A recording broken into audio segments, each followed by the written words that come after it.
Financial gain पाई नले किछि नथला गोटे भित्तिहीन लोक सेटा करिकिरी किछि लाभ अर्जित करूची पैसा पाई जिंस करूची आ ताकू जानी जानी कि बीजेपी नियोजित करूची गोटे परभट वातावरण करबो। आमे आज इठिके आसीचु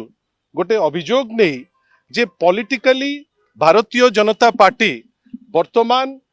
गोटे एमिति अवस्था रे अछि जोठी प्रत्येक दिन ताकू कैफत दबाकू पड़ुची जे जो प्रमिस तमे देइथिलो काहे की भांगीच विभिन्न आड़े से माने आउ वर्तमान मुह मध्य देखै पारु नांती। एई समय रे भारतीय जनता पार्टी संगे संश्लिष्ट थिबा किछि व्यक्ति विशेष विशेष करी सोशल टॉक नारे गोटे अनुष्ठान गोटे इंस्टाग्राम अकाउंट करी श्री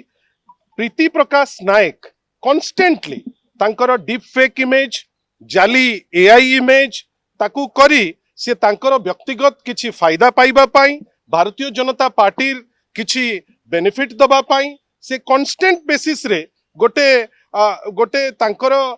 रूपरेख को बदलै किरी से माननीय श्री नवीन पट्टनायक जे 24 वर्ष निरविच्छिन्न भावे लोकों को आशीर्वाद पाई जे मुख्यमंत्री थिले सी विभिन्न समय रे चेष्टा करुचंती वर्तमान रो लीडर ऑफ अपोजिशन को कोनोसी ना कोनोसी बाटे ड्रैग करी गोटे माने गोटे न्यून मानर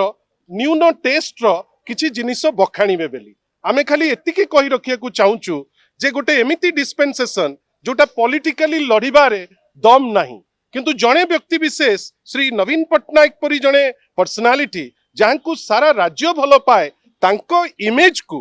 डेंट तो करि परिबे नाही किंतु तांको इमेज को डेंट करिबा पाई कॉन्स्टेंटली एआई आ डीप फेक रो कदर्थ व्यवहार एवं सबुठारु बड़ कथा ता भितरे जो माने एमिनेंट लोको जे पब्लिक लाइफ रे अछंती हुए तो आपण तांको वी कार्तिकेयन पांड्यन को कथा कहंतु अन्यान्य लोक हुंतु आमर पदाधिकारी जो माने हुंतु व्यक्तिगत भावे मु हुए से मानकर गोटे उद्यम रहउची जे केमती कदर्थ करिकरी सोशल मीडिया रे से ताकू प्लेस करिवे अपमान करेइबे अपदस्थ करेइबे ए जो प्रीति सोशल टॉक रो जो प्रीति प्रकाश ये जने हैबिचुअल ऑफेंडर या पूर्वरु 146/2023 रे गोटे केस हेतिला जो केस रे 506/254 आईपीसी रो धारा लागिकरी से जेल रे मध्य थिले जने जेल फेरंता व्यक्ति विशेष को बीजेपी तार प्राइज्ड पोजेशन भावे से ताकू रखी ताकू अपव्यवहार करी से चेष्टा करूची बीजेपी रो लीडर्स हुंतु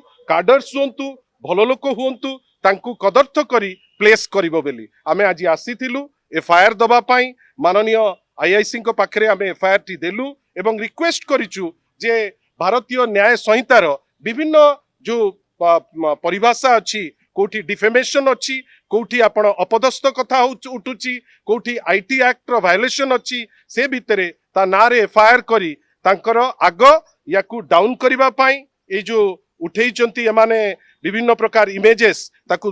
माने हटेइबा पाई से जगह रे तांको नारे केस करी तांको आईन तो जो दंड देई हबो से दंड दियंतु बेली आमे आशा करिचु एवं सेही हिसाब रे आईआईसी हमको कमिटमेंट दैछ। जदि आपनकु आम भिडियोटी भल लागिला तेबे आम चैनल को लाइक शेयर सब्सक्राइब करबा को जमा भी भूलंतु नाही।